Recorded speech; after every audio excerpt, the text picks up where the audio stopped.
हमारे बीच परम विदुषी लक्ष्मी मणि शास्त्री जी दीदी जी उपस्थित हैं।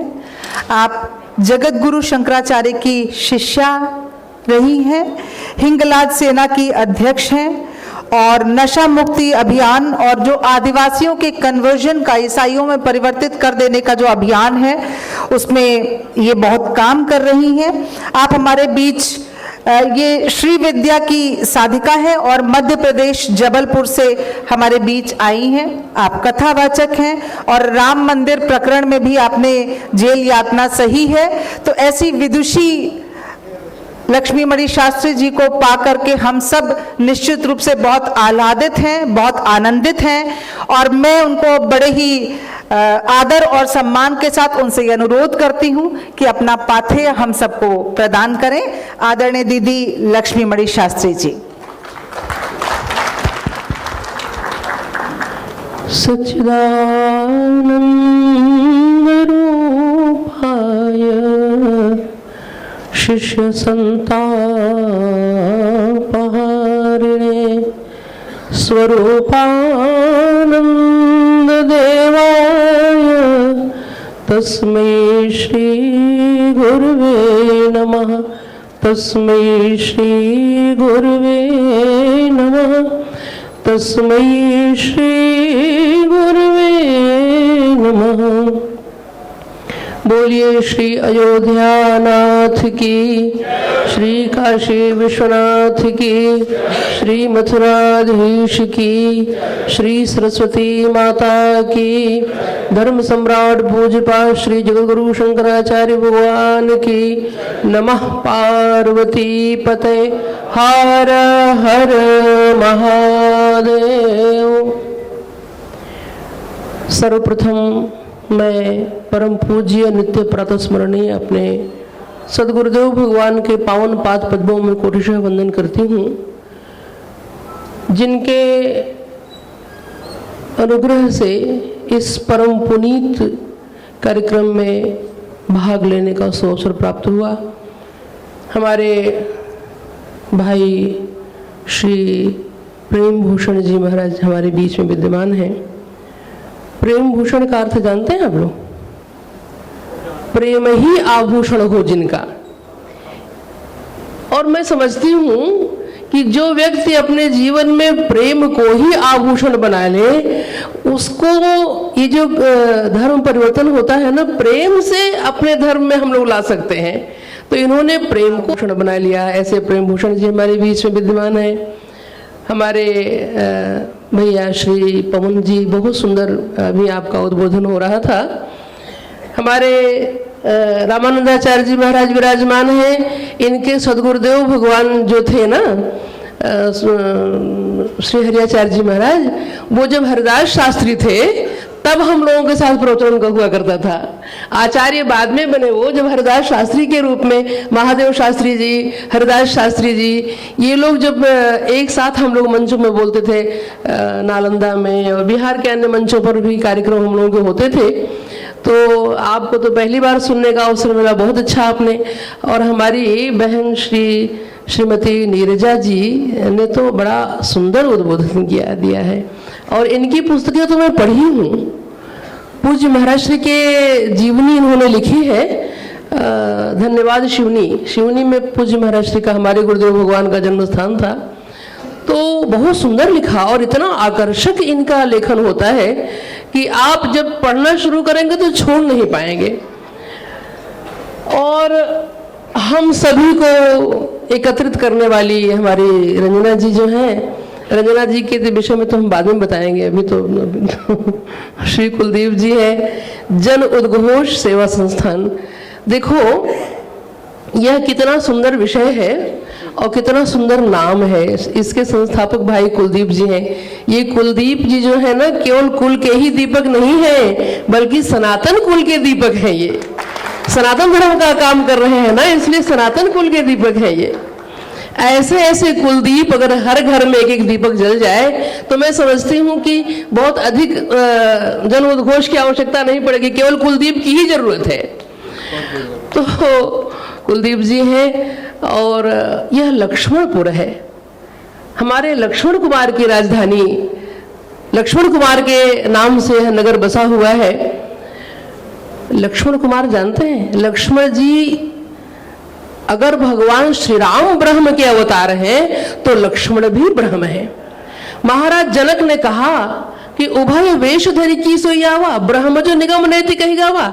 जिस ब्रह्म की चर्चा वेदों ने न इति कहकर किया है, वह ब्रह्म क्या दो रूपों में अवतरित हो गया है? माने राम जी ब्रह्म है तो लक्ष्मण भी ब्रह्म है, दोनों के लिए ब्रह्म शब्द का प्रयोग किया।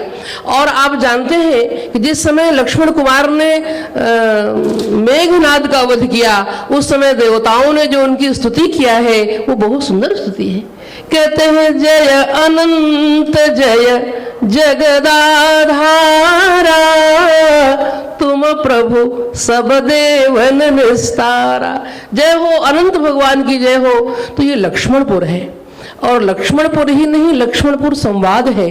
कहे श्री राम लक्ष्मण संवादा, श्री रामचरितमानस में राम लक्ष्मण का संवाद जो है यह बड़ा ही महत्वपूर्ण है। तो ये संवाद है, लक्ष्मणपुर और संवाद, और जन उद्घोष यहां से प्रारंभ हो रहा है। मैं समझती हूं कि हम लोग हमारे जितने हमारे अच्छे अच्छे वक्ताओं ने अच्छे अपने विचार व्यक्त किए हैं, इसके माध्यम से हर व्यक्ति अपने अपने धर्म का पालन करने लग जाए, सभी लोग अपने धर्म का पालन करने लग जाएं, तो किसी भी जन जागृति की आवश्यकता नहीं है। हम दूसरों को सुधारना चाहते हैं पर अपने ऊपर दृष्टि हमारी कम जाती है। और हमारा गीता में भगवान कहते हैं स्वधर्मे निधनम श्रेयः परधर्मो भयावह। अपने धर्म में मर जाना अच्छा होता है, दूसरे के धर्म को कभी भी स्वीकार नहीं करना चाहिए किसी व्यक्ति को। हम आजकल देखते हैं कि लोग मरते तो हैं, अमृत्यु लोग हैं, सब मरते हैं। मरने के अनेक अनेक कारण होते हैं। कई लोग कहते हैं हम तुम्हारे लिए मर जाएंगे, कुछ प्रेमी प्रेमिका आपस में कहते हैं हम तुम्हारे लिए मर जाएंगे, मर भी जाते हैं। अरे धर्म के लिए मरो, अमर हो जाओगे। स्वधर्मे निधनम श्रेयः परधर्मो भयावह। अपने धर्म के लिए मरना। अभी चर्चा चली हिंदू राष्ट्र की। हिंदू राष्ट्र भारत है ही और होगा भी, या इसमें कोई संदेह नहीं है, किंतु मुझे लगता है कि इसके साथ एक शब्द और अगर जोड़ दिया जाए तो ज्यादा बेहतर होगा। सनातन हिंदू राष्ट्र होना चाहिए। हिंदू तो रावण भी था, हमारे महाराज जी कहते थे, रंजना जी पूज्य महाराज जी कहते थे कि हिंदू तो रावण भी था, हिंदू दुर्योधन भी था। क्या ऐसे हिंदुओं की आवश्यकता हमें है? नहीं है। हिंदू राष्ट्र हो लेकिन सनातन हिंदू राष्ट्र होना चाहिए। हिंदू आप देखें कि सभी जो संप्रदाय हैं, जितने संप्रदाय वो अपने आप को धर्म कहते हैं, उनकी जाति जो है उनका धर्म ही उनकी जाति बन गई है। जैसे मैं आपको उदाहरण दूं, किसी मुसलमान का नाम लीजिए तो उसके साथ इस्लाम धर्म सामने खड़ा हो जाता है। होता है कि नहीं होता है? यह जो इस्लाम धर्म का पालन करने वाला है वह मुसलमान है। किसी ईसाई का नाम लीजिए तो ईसाई का धर्म सामने आ जाता है कि यह ईसाई है, मतलब उस धर्म को स्वीकार किया है। लेकिन जब हम हिंदू का नाम लेते हैं तो उसकी कोई धर्म की परिभाषा आती ही नहीं। हिंदू धर्म की कोई परिभाषा नहीं है।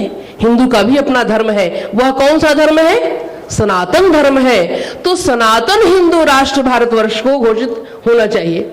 और आप जानते हैं हमारा जो देश है वो धर्म प्रधान देश है।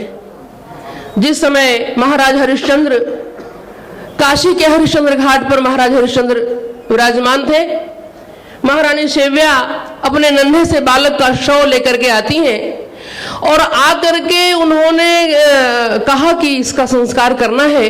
महाराज पहचान भी जाते हैं, बातचीत के दौरान पहचान जाते हैं। महाराज ने कहा कि महारानी देवी, यहां कर चुकाए बिना आग नहीं दे सकता मैं। आपके बेटे का संस्कार घाट के नियम के अनुसार हमारे मालिक को हमें कर देना पड़ेगा, ये संस्कार नहीं हो सकता है। महारानी ने कहा कि मैं कैसे दूं, मेरे पास तो कुछ है ही नहीं, और मेरी परिस्थिति को आप नहीं समझेंगे तो कौन समझेगा। उस समय महाराज हरिश्चंद्र ने जो कहा वह हम सभी लोगों के समझने योग्य बात है। महाराज हरिश्चंद्र ने कहा कि देवी, हरिश्चंद्र राज्य निरपेक्ष हो सकता है, हरिश्चंद्र पत्नी निरपेक्ष हो सकता है, हरिश्चंद्र पुत्र निरपेक्ष हो सकता है, लेकिन हरिश्चंद्र धर्म निरपेक्ष नहीं हो सकता है। आज हमें धर्म निरपेक्षता का पाठ पढ़ाया जाता है। हम धर्म निरपेक्ष हैं। किस धर्म से? केवल सनातन धर्म से निरपेक्ष है, बाकी धर्मों का आदर तो हो ही रहा है। तो हमें धर्म सापेक्ष होना चाहिए, धर्म निरपेक्ष नहीं होना चाहिए। रोटी निरपेक्ष हो सकते हैं, हमारे महाराज जी कहते थे कि भोजन निरपेक्ष हो सकते हो, वस्त्र निरपेक्ष हो सकते हो, मकान निरपेक्ष हो सकते हो, अगर नहीं तो धर्म निरपेक्ष कैसे हो सकते हैं? हमें धर्म सापेक्ष होना चाहिए, धर्म निरपेक्ष नहीं होना चाहिए। तो इसकी शिक्षा हमें लक्ष्मण कुमार देंगे। लक्ष्मण जी कैसे शिक्षा देते हैं? ओ लक्ष्मण जी जो है, उन्होंने अपने धर्म का पालन कैसे किया? एक ही धर्म था उनका। कहते हैं लक्ष्मण जी ने कहा कि गुरुपितु मातु न जानू का, मैं गुरु को नहीं जानता, पिता को। भगवान श्री राम ने कहा कि तुम अयोध्या में रहो और यहां रह करके सबकी देखभाल करो। तो लक्ष्मण कुमार का एक ही उद्घोष था, गुरुपितु मातु न जानो काहू, कहूं स्वभाव नाथ पतियाहू। तो किसको जानते हो? बोले मोरे सबई एक तुम स्वामी, दीन बंधु और अंतर्जामी। मैं केवल राम को जानता हूं। और वो राम कौन है? रामो विग्रहवान धर्म, भगवान श्री राम मूर्तिमान धर्म है। तो लक्ष्मण कुमार केवल धर्म को जानते थे, केवल श्री राम को जानते थे। तो आज हम देखो धर्म क्या है। आपने सुना कि धारण जिसको करे वो धर्म है। हर अंग का एक धर्म होता है। हमारे शरीर में हर अंग का एक धर्म होता है। आंख का धर्म क्या है? देखना। कान का धर्म कर्तव्य सुनना है। यदि आंख अपने धर्म का परित्याग करके कान को दे दे, कान देखने लग जाए और आंख सुनने लग जाए, तो एक्सीडेंट होगा कि नहीं होगा? इसलिए सबको अपने आंख अपने धर्म का पालन करे, कान अपने धर्म का पालन करे, हम सब अपने अपने धर्म का पालन करें। स्वधर्मे निधनम श्रेयः परधर्मो भयावहः। अपने धर्म का पालन हमें करना चाहिए। हमारी रंजना जी जो है ये अपने धर्म के लिए लड़ती हैं, धर्म के लिए, धार्मिक स्थलों के लिए इनका संघर्ष जारी है। मैं लंबे समय से देख रही हूं, श्री राम जन्मभूमि का मुकदमा जब चल रहा था तो लखनऊ में ही उसकी बहस हो रही थी। और ये महाराष्ट्र हमारे गुरुदेव भगवान शंकराचार्य जी महाराज की ओर से वकील यही थी। ये ऐसी बहस की कि विजय दिला दिया इन्होंने। और जो असंभव सा लगता था, असंभव लगता था उस समय कि क्या राम जन्मभूमि हिंदुओं को मिल सकती है। और यही नहीं, सुप्रीम कोर्ट में जब बहस हुई इनकी सन 2019 में, पूज्य महाराज श्री का चातुर्मास था, कलकत्ता में हम लोग थे, ये लोग वहां बहस कर रहे थे। लगातार महाराज श्री की चर्चा होती रहती थी इन लोगों से दूरभाष पर। उस समय जब इन लोगों की बहस हो रही थी सुप्रीम कोर्ट में, जबकि पूरा फैसला आया, तो चीफ जस्टिस साहब ने कहा, जो मुझे पता चला वहां के इन लोगों के माध्यम से, उन्होंने कहा कि और मुकदमों की तो सुप्रीम कोर्ट में बहस होती है, लेकिन इस बार तो सेमिनार लगा हुआ है। आप बोलते जाओ, हम लोग सुन रहे हैं, केवल हम श्रोता हैं।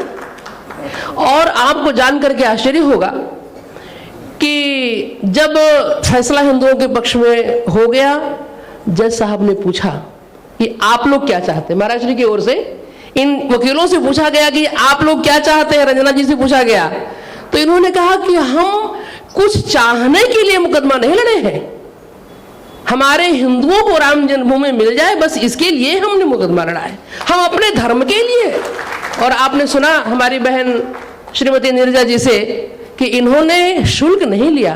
हमारे महाराज श्री, एक बार महाराज श्री का प्रवचन हो रहा था परमहंसी गंगा में, तो महाराज जी ने कहा कि रंजना ही ऐसी वकील है कि ये हमसे कुछ लेती नहीं है मुकदमा लड़ने के बदले में, बल्कि हमको कुछ दे कर जाती है जब आती है तो रंजना जी ने ऐसा मुकदमा, ये शुभ है, हो सनातन धर्म के लिए शुभ है ये। हम तो सोचते हैं कि धार्मिक मुकदमे जितने हो इन्हीं की जेब में कर दिया जाए, सबका फैसला अच्छा आ जाएगा। तो रंजना जी राम जन्मभूमि के मुकदमे को एक लक्ष्य तक पहुंचाया इन्होंने, और ये लगी हुई है तो विश्वनाथ जी भी दूर नहीं है।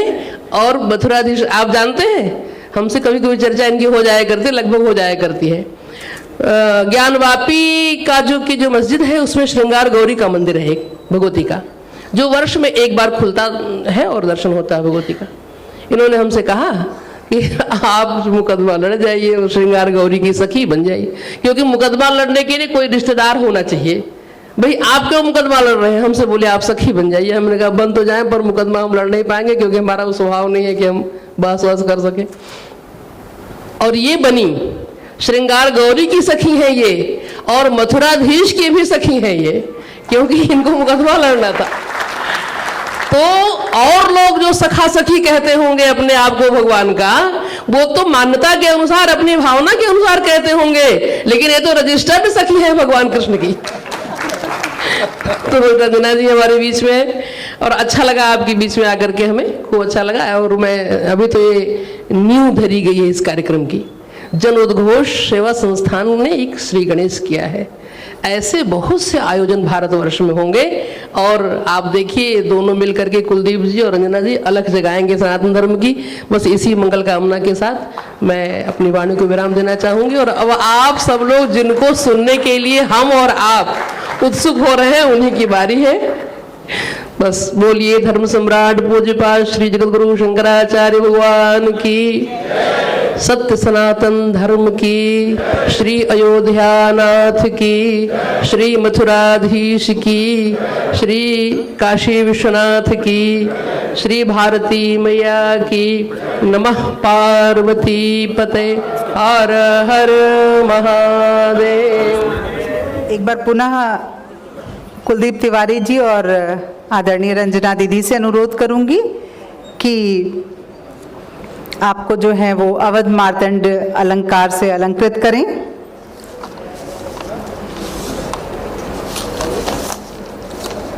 आपकी तालियां, आप भूल जाते हैं बीच बीच में तालियां बजाना भाई।